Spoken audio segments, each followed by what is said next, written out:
Imagine this. You are standing under the bright lights of a stage, the applause roaring, a literal wall of sounds crashing against your ears. You have just received the highest honor in your field. The people you have admired your entire life are shaking your hand, looking at you with genuine awe. But in that very moment, while the world sees a hero, you see a fraud. A cold shiver runs down your spine. You think to yourself, if they knew how many nights I spent paralyzed by doubt, if they saw the mess inside my head at 3 a.m., they would realize I don't belong here at all.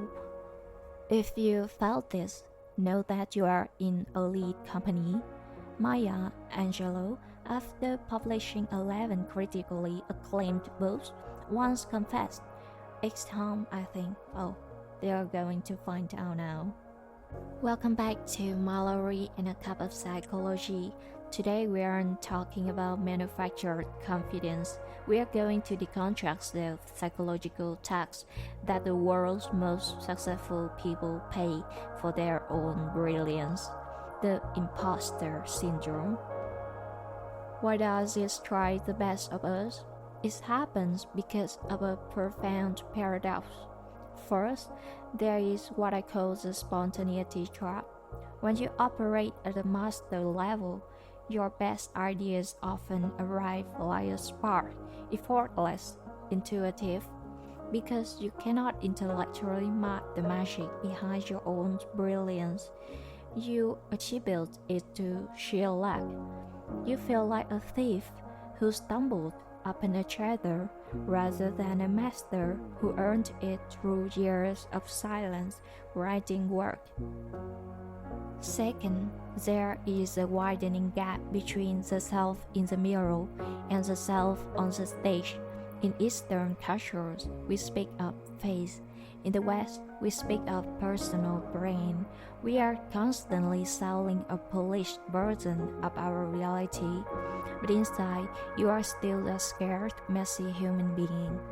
The wider that gap grows between the persona you sell and the reality you feel, the heavier that mask becomes.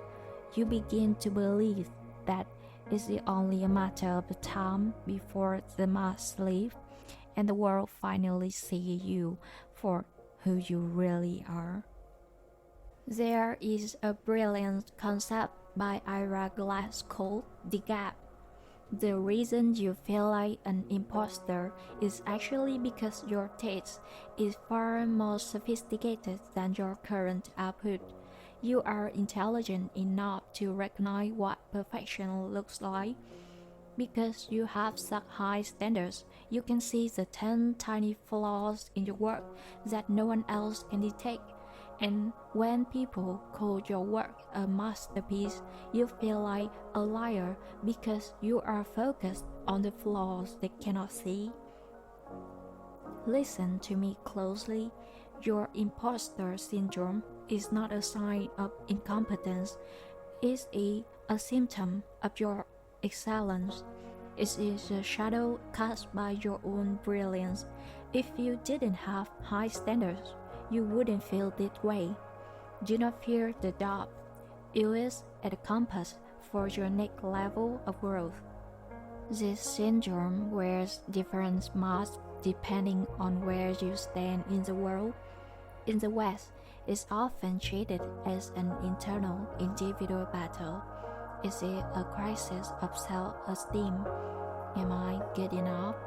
The solution is usually self-affirmation. But in the East, in cultures like Vietnam, China, or Japan, it wears a heavier coat. It's a social crisis. We don't just fear being exposed for our lack of ability. We fear the collective shame we might bring to our families, our communities, our ancestors. We feel like imposters because we are carrying the weight of 1,000 expectations on our shoulders. We feel we must be perfect, just to be worthy of belonging. This version of the syndrome isn't just about me, it's about the fear of failing us. So here is your reframe. If you are struggling with this, don't try to kill the imposter in the mirror. Instead, invite them to sit down, look into the mirror and say, I see you. You are here because I am doing something that actually matters. You are here because I am pushing into a space that challenges me. The truth is, the only people who never feel like imposters are the ones who have stopped growing. If you feel like a fraud, it means you are in a room that is big enough to challenge you. You are not lucky to be here. You were brave enough to reach this level. Excellence is a lonely road, and the imposter is simply your shadow on that path. You cannot have the light of ambitions without the shadow of doubt. If this episode resonated with you, I want you to share it with that one friend who is incredibly talented but refuses to believe it. Let's start pretending that the masks we wear are actually our faces. I'm Mallory, and this is Mallory and a Cup of Psychology. Thank you for having the courage to look into the mirror with me today. You are not a fraud. You are simply someone striving to become who you are truly meant to be. See you in the next episode.